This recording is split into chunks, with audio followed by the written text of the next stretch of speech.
Let's be honest, maybe you've been in a relationship, or you're about to be, and something just feels off. You can feel it in your gut. You're showing up, trying, giving, but still, it's like you're not being met halfway. You start to wonder, why am I doing so much and still not feeling respected? If that sounds familiar, you're not alone. Because sometimes, it's not the big fights that break you down, it's the small words that seem harmless, but quietly chip away at your self-worth. If a man says these things to you, walk away. They aren't jokes, they're red flags wrapped in charm. Maybe you've heard it. You're too sensitive. That's not feedback, that's emotional control. It's what people say when your truth makes them uncomfortable. You're expressing what hurts you, and instead of listening, he says you're overreacting. Suddenly you're apologizing for how you feel instead of what happened. Over time, that doubt becomes a habit. You stop speaking up, you suppress emotions, and you start managing his comfort instead of protecting your peace.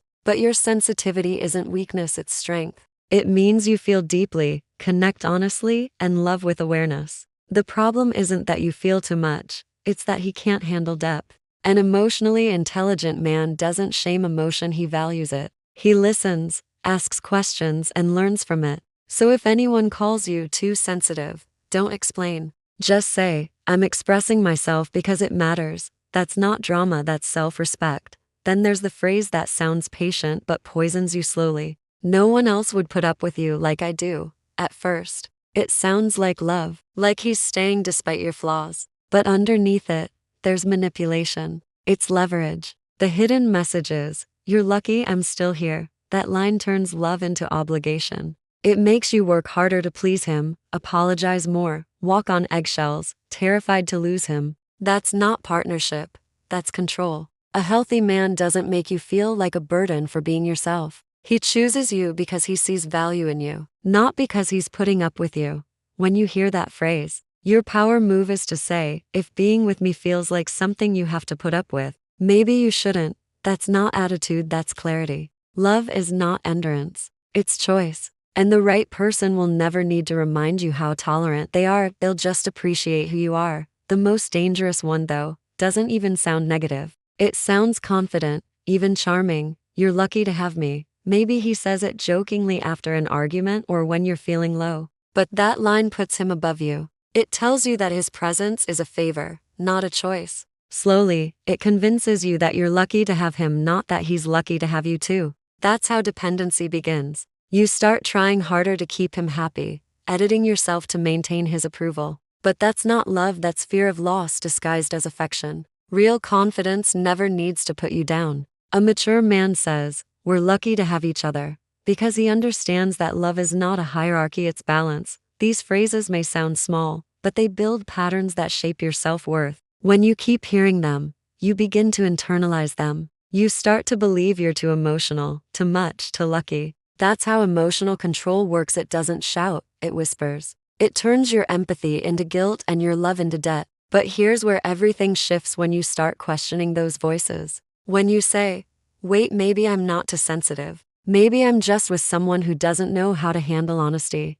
That's the moment you start reclaiming your power. You can't love someone into maturity. You can't fix someone who uses your kindness as control. And sometimes walking away isn't about pride, it's about peace. It's saying, I love you, but I love me too. It's realizing that emotional intelligence isn't just about how you treat others, it's about how you treat yourself. Because when you keep pouring into someone who drains you, you teach them it's okay. But when you stop, when you walk away, that's when you teach respect. I used to believe that love was something I had to earn, that if I worked harder, stayed patient, maybe I'd finally be seen. But that version of me kept shrinking. I called myself resilient when really, I was just afraid to set boundaries. And one day, I realized people don't disrespect you because you're not enough. They do it because you keep showing them you'll stay no matter what. That's when I stopped fixing others and started fixing my relationship with myself. I began saying what I felt, not what I thought was acceptable.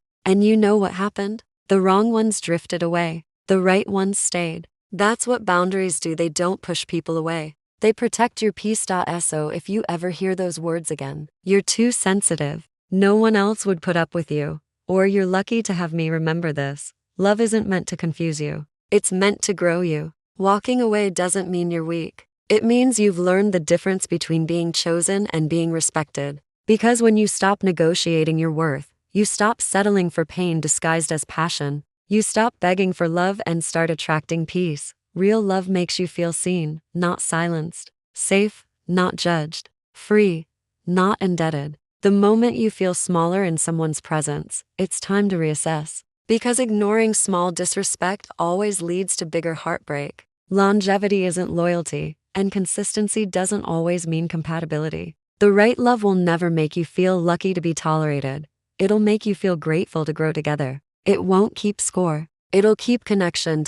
So forgive yourself for what you tolerated when you didn't know better. You're not too sensitive. You're not hard to love. You're not lucky just to be chosen. You are worthy right now, as you are. The people meant for you will never make you feel small for feeling deeply. They'll meet you there. So stand tall, walk with peace, and remember, walking away isn't the end. It's the beginning of self-respect. If this message resonated, share it with someone who needs to hear it. Because sometimes healing begins with realizing you never had to beg for love. You just had to remember your worth.